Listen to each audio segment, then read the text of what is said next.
Welcome to our video series explaining provider contract terminations. We're joined by Shashank Kalokhe today in hopes that he can explain the complex relationship between hospitals and the providers that practice there. Hi, Shashank. Thanks for being here. Hi, Elaine. It's good to be here. Provider contracting is complex, but I'm really glad that I'm here to explain it in detail for our members. So the in-network and out-of-network specifics surrounding contract terminations sometimes can get murky. Yes, definitely.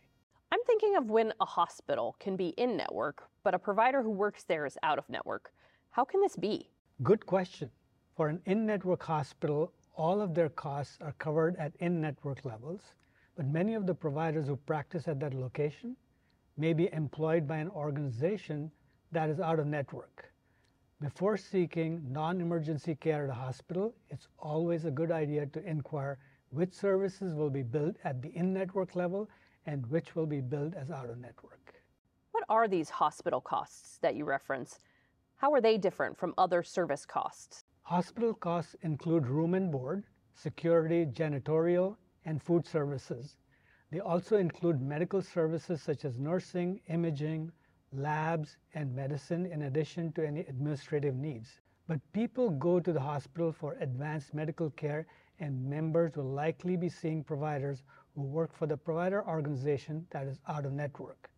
The providers that are not included in these in-network hospital costs include anesthesiologists, ER doctors, neonatologists, pathologists, radiologists, and others.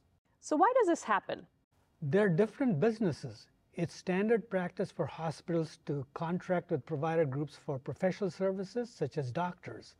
We contract separately with the hospitals and with the provider groups, and that's how we can end up with a hospital that is in network with providers who work there but are out of network. This sounds like a unique and potentially confusing situation. It happens more frequently than you might expect, which is why it's important to check before seeking care at a hospital that you're not familiar with. Thank you, Shashank, for walking us through this kind of termination exception. We appreciate your time today.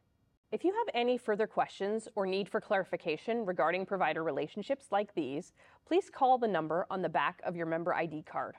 For all other questions about provider terminations, please watch our other videos that explain in depth why they happen, how they can affect you, and what regular care can look like after. Thanks for watching.